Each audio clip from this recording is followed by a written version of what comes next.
ayat yang ke-8. Bab ini akan membahas tentang tingkatan adab yang pertama kali dipelajari oleh seorang muslim, yaitu di rumahnya, berdasarkan isyarat firman Allah. Kan saya katakan di awal kan, waktu bahas Al-Bukhari ini hafal Quran, tahu tafsir, tahu hadis, termasuk tahu fikih. Jadi sangat terstruktur gitu ya, apa yang ada diturunkannya. Dari sini pembahasan ini, nanti ada buku-buku tentang fikih rumah tangga. Nah ini baru disebutkan satu ayat, saya turunkan lagi ayat yang lain ya. Jadi teman-teman boleh catatkan yang sama dengan ini. Redaksinya mirip-mirip ya, sama, tapi penekanannya berbeda. Jadi kalau di Quran ada lafaz yang sama, jangan disebutkan pengulangan, karena nggak ada pengulangan dalam Al-Quran. Allah itu maha suci dari pengulangan. Kalau mengulang berarti nggak jelas, dan semua firman Allah jelas ya. Makanya di tafsir itu ada kaidah begini, ada kaidahnya taksis li ma'nan jadid. Ini untuk menunjukkan pondasi pada makna yang baru, yang tidak sama dengan sebelumnya. Itulah mukjizat Al-Quran ya. Di Ar-Rahman kan diulang tuh ya, kalau kita dari segi lafaz kan kita sebutkan diulang, padahal bukan pengulangan. Fabi ayyi ala'i rabbikuma tukadziban, fabi ayyi ala'i rabbikuma tukadziban, fabi ayyi ala, terus itu fabi ayyi ala yang pertama beda dengan yang kedua, kedua beda dengan yang ketiga, ketiga beda dengan yang keempat, lain-lain itu maknanya. Oh kalau kita ngaji tuh, oh kita kata ya Allahumma sholli ala sayyidina, ya Allah benar nih firman Allah ini, nggak bisa manusia bikin begini, beda satu kedua lain maknanya, itu pondasinya lain gitu. Di Al-Baqarah aja ya Bani Israil adzkuru, dan itu kan 3 kali. Ya Bani Israil adzkuru nikmati allati an'amtu 'alaikum wa aufu, kan yang 40. Yang 47 wa anni fadaltukum 'alal 'alamin. 122 wa anni fadaltukum 'alal 'alamin. Kan? Itu antara 1, 2, ketiga lain-lain maknanya. Ya. Nah, di sini saya ingin tunjukkan ini yang Al-Ankabut ayat 8. Kalian teman-teman boleh tambahkan Quran surah 31, Luqman ayat ke-14. Kemudian satu lagi Quran surah 46 ayat 15 yang kemarin. Ya. Nanti itu berurutan ya. Quran surah ke-29 ayat 8. Kalau yang ini kaidah dasar. Nanti yang di Luqman Quran surah ke-31 ayat 14 itu nanti terkait dengan masa penyapihan. Ya. Kehamilan dengan penyapihan. Kemudian yang Quran surah ke-46 ayat ke-15 terkait sampai masa usia 40 tahun dan harus menyiapkan amalan spesifik untuk dibawa pulang yang jadi kebanggaan gitu, sampai dengan doa dan menyiapkan keturunan. Ya. Nah, ini mari kita lihat turunannya ya. Bab ma jaa fi qouli ta'ala, a'udzubillahi minasyaitonir rajim, wa wassaynal insana biwalidayhi husna. Dan kami berikan wasiat kepada semua manusia. Kita kembalikan dulu ke Quran surah ke-29 ayat 8. Ya, supaya saya bisa jelaskan dulu bagaimana kedalaman diksi Al-Quran di sini. Ya. Wa wassayna, dan kami wasiatkan. Apa itu wasiat? Wasiat itu pesan singkat yang sangat kuat. Ya, pesan singkat yang sangat kuat. Singkat, padat, tapi pesannya kuat sekali. Bukan mau meninggal ya. Wasiat itu asalnya bukan mau meninggal. Teman-teman saya mau berwasiat, oh Ustaz ini mau meninggal. Bukan. Ya, wasiat itu maksudnya pesannya kuat sekali. Ya, tolong jaga ini dan amalkan ini. Kenapa pesan orang meninggal disebut dengan wasiat? Karena biasanya kalau orang sudah mau meninggal, pesannya cepat ditangkap. Seorang ibu mengatakan dalam sehatnya, nak, sholat nanti mah kan baru adzan, ntar aja pas mau qomat. Begitu sudah nafasnya ya, tersendat-sendat di ujung beliau usianya, kemudian mengatakan, nah sholat iya mah, iya insya Allah mah, siap tuh. Lebih kuat rasanya, karena itu pesan orang yang kiranya merasakan di ujung usianya itu disebut dengan wasiat, karena cepat sampai ke dalam jiwa pendengarnya. Nah, Allah di sini menggunakan kata wasiat. Wa wasaina, aku mewasiatkan. Ini artinya kalau Allah sampaikan dengan kata wasiat lebih penting lagi. Ya. Nah, kalau ada redaksi seperti ini, ingat ya, ini persamaannya begini. Kalau di Quran, di hadis ada sebuah kata yang menekankan, ini artinya satu, informasinya sangat penting. Yang kedua, pahalanya banyak. Ya. Oh, ini harus saya tajamkan nih. Kadang ngaji itu begitu, kadang-kadang satu kata bisa kemana gitu, tapi terkorelasi dan indah. Ya. Ini saya kasih rumus dulu ya dalam tafsir nih ya. Rumusnya begini. Kalau ada satu kata bersifat menekankan, taukid, nah, kan? Yang langsung perintah sifatnya dari Allah, maka ini ingin menunjukkan kesan bahwa informasi yang disampaikan ya lewat kata ini sangat penting.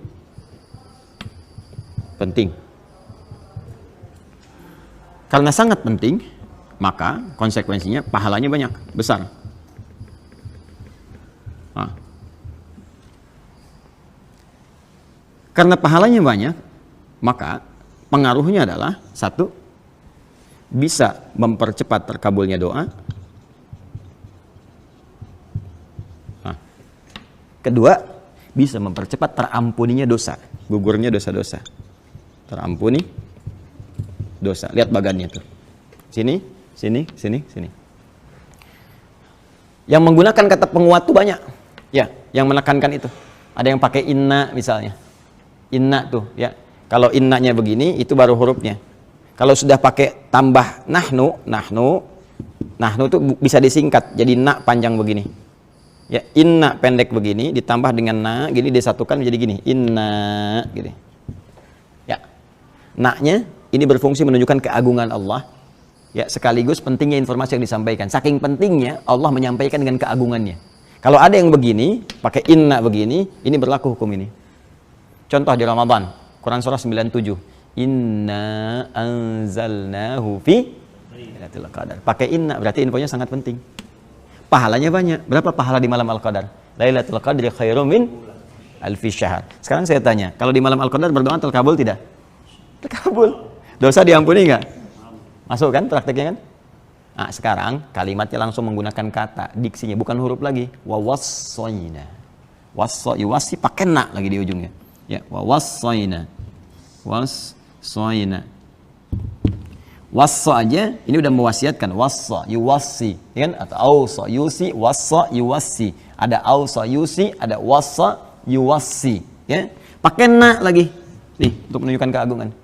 Wassa saja udah menunjukkan makna yang sangat penting. Kalimat yang singkat, padat tapi sangat penting. Seakan ingin mengatakan begini. Nah, saya terjemahkan dari nak dulu. Demi keagunganku, kata Allah. Ya, aku berikan info yang sangat penting kepada kalian. Aku tekankan ini, ya, fokus baik-baik gitu. Nah, itu seperti itu kurang lebih ya gambarannya.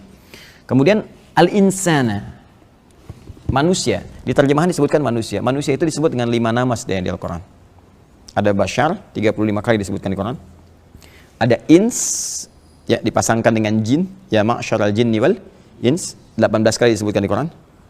Ada nas, ya, 241 kali disebutkan dalam Al-Quran. Qul a'udzu birabbin nas. Ada bani Adam, ya bani Adam khudzu zinatakum 'inda kulli masjid, 7 kali disebutkan dalam Al-Quran. Ada insan, 65 kali disebutkan dalam Al-Quran. Dahsyatnya Al-Quran, kalau kita lihat di terjemahan, semua terjemahannya sama manusia. Tapi lafadznya berbeda. Dan ini menunjuk pada penekanan yang tidak sama. Kalau disebutkan bashar, ingin menunjuk tampilan fisik yang bagus, halus, sekaligus ada punya potensi nafsu. Jadi kalau kita mau belajar memanage nafsu, cari kata bashar di Quran, pelajari itu. Ins, untuk menunjuk sifat kelembutan dan harmoni manusia. Yang beda dengan jin. Ya, kalau jin itu tersembunyi, kemudian cenderung kasar, makanya jin itu tampilannya kasar. Ya, nggak ada orang kemasukan jin jadi ramah misalnya. Permisi Ustaz, ingin ikut taklim, sedang kemasukan jin, mustahil. Ya, pasti dia meracau, mengacau dan sebagainya. Bedanya manusia lawannya ins, lembut, nampak. Ya, jadi kalau ada manusia itu mohon maaf, ya senang bersembunyi, itu berarti sedang keluar dari fitrahnya. Sedang punya masalah. Sama dengan jin yang melakukan penampakan, itu jin galau itu. Jin punya masalah. Terlebih kalau manusia cari-cari penampakan jin, itu yang kacau. Ya, jadi manusia itu gampang kalau keluar dari fitnah itu punya masalah. Manusia itu harus tampak. Datang tampak. Jadi kalau lihat orang langsung kita lari sembunyi itu punya masalah. Ya, yang kedua halus. Nah, ini diharmoni. Jadi kalau ada orang kasar, lisannya kasar, ya, perilakunya kasar, berarti ada yang salah. Boleh jadi pengaruh lingkungan, kata Nabi, yang keliru. Itu ngaji gitu tuh enak tuh. Nah, sifat sosial yang menandakan bahwa kita nggak bisa hidup sendiri, gitu kan. Kemudian Bani Adam, genetik kita tersambung ke Adam untuk menentukan satu terkait dengan warisan, ya. Kemudian 2 mahram, ya, bagaimana jalur itu bisa digali, turunkan. Insan terkait dengan totalitas aktivitasnya dari bangun tidur sampai dengan tidur lagi, ya. Dalam kita beraktivitas. Jadi kalau disebutkan insan itu menunjuk semua aktivitas kita. Kalau pakai al berarti menunjuk semua manusia yang beraktivitas. Nah, sekarang katanya menggunakan insan di sini. Wa wassaynal insan. Kata Allah, "Hei, demi keagunganku, aku berikan pesan yang sangat penting, singkat tapi penting sekali untuk semua manusia yang beraktivitas dalam hidupnya. Di antara sekian aktivitas itu ada yang paling penting untuk kalian fokuskan." Ya. Kita dari bangun tidur sampai tidur beraktivitas kan? Banyak kan? Dari sekian aktivitas itu, nih ada yang paling penting. Yang kalau kita kerjakan ini akan berdampak pada aktivitas yang lainnya. Apa itu? Biwalidayhi husna. Berbakti kepada kedua orang tua. Wah, itu. Kunci itu. Ya. Nah, nanti kita turunkan. Husna jadi birrun tuh. Menarik tuh. Ya. Jadi ada husnun, ada birrun. Itu beda. Bahkan nanti ada tayyibun, ada khair, ada ma'ruf, ada ihsan. Ya. Ada saleh, ada birrun. Itu berbeda. Ya, wasainal insana biwalidayhi husna. Aku wasiatkan, kata Allah, berikan pesan yang kuat untuk berbakti, berbuat baik kepada kedua orang tua. Husna itu masdar, sifat dari kata hasuna yahsunu husnan wa hasanan. Jadi turunannya jadi hasana yuhasin untuk perbaikan dan ihsan untuk puncaknya. Dasarnya husna. Husna itu punya 3 arti. Satu, baik. Yang kedua, diniatkan sebagai ibadah. Yang ketiga, yang mengandung sisi pahala. Ya, makanya nanti penulisan pahalanya disebut hasanah namanya. Ya, Quran surat 6 ayat 160, man ja'a bil hasanati falahu asyru amsalihha. Terus kita berdoa, Rabbana atina fid dunya hasanah. Ya. Nah, jadi pertama, segala turunan kata hasan itu artinya baik. Itu baik tuh. Jadi kalau ada yang namanya Hasan nggak baik, dipertanyakan, Bapak namanya Hasan gitu.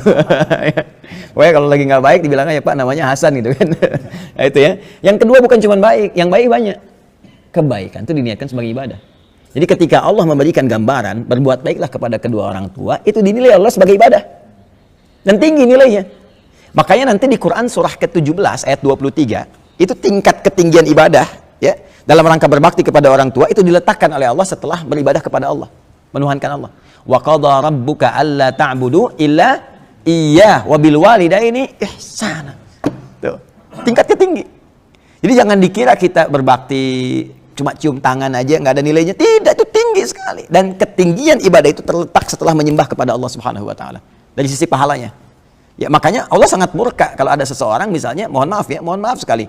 Ya, baik sama yang lain, kerjakan ini sukses, tapi sama orang tuanya buruk, tidak. Ridha Allah nggak akan turun. Ya, itu bermasalah gitu. Nah, dan yang ketiga, berpahala. Ya, berpahala. Jadi saya bikin konsepsi garisnya supaya paham kayak yang tadi tuh. Kayak yang tadi ya. Jadi kenapa menggunakan kata husna sebagai dasar yang paling singkat di sini untuk memberikan kesan. Jadi belum masuk ke terapan nih.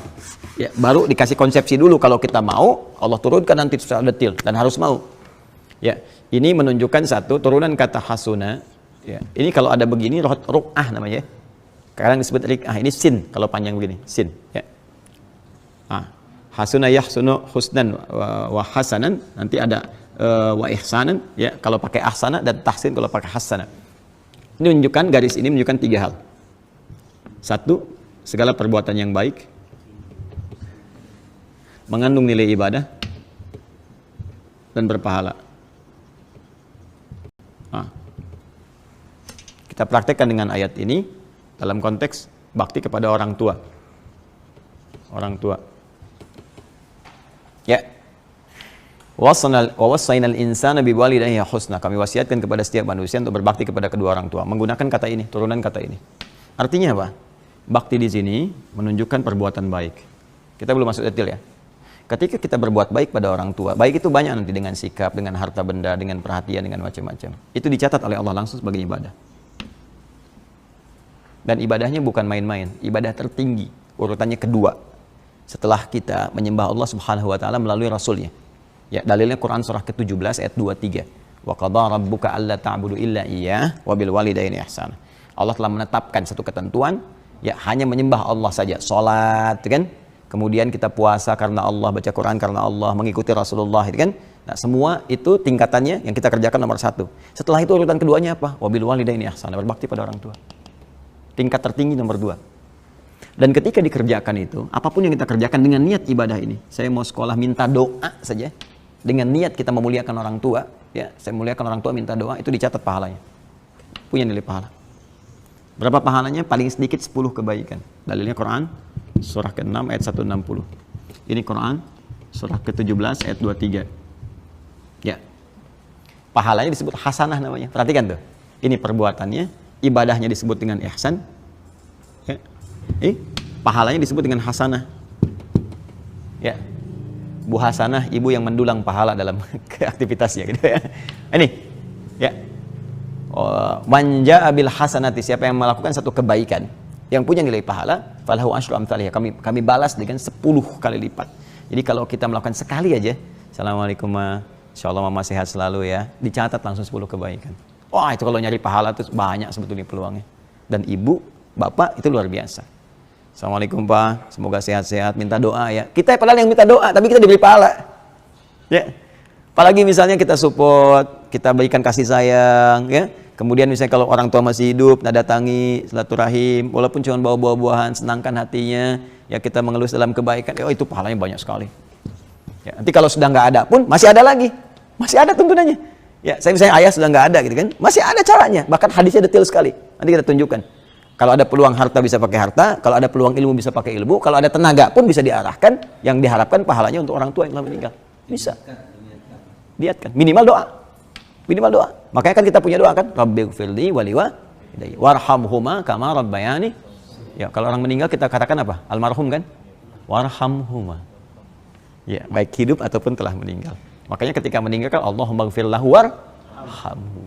Jelas ya? Nah, ini teman-teman sekalian. Nah, ini gambaran yang sangat indah dan dalilnya sangat luar biasa. Nah, nanti apa dampaknya kita berbuat baik pada orang tua itu dalam kehidupan kita sebagai implementasi dari adab tadi? Ya, jadi adabnya dipakai tuh. Ini jism, fisikal, akal, intelektual, ruh, spiritual. Pakai jism apa? Makanan, pakaian. Orang tua masih ada, kita mampu misalnya kan kirim kan. Nelpon, pulsa, kirimin. Jangan orang tua yang cari pulsa sendiri buat nelpon kita. Itu jism tuh, fisikal. Akal, intelektual, kita belajar sampai pintar. Ya, supaya dengan kepintaran itu ibu kita terangkat, ayah kita terangkat. Minimal orang tua tanya kita bisa jawab. Ya. Kemudian rohiyah apa? Spiritual. Ya, imami dalam sholat. Buktikan kita belajar dengan baik, jadi imam. Kemudian bawa mereka untuk umrah, untuk haji dan sebagainya, semampu kita dan sebagainya. Support kebutuhan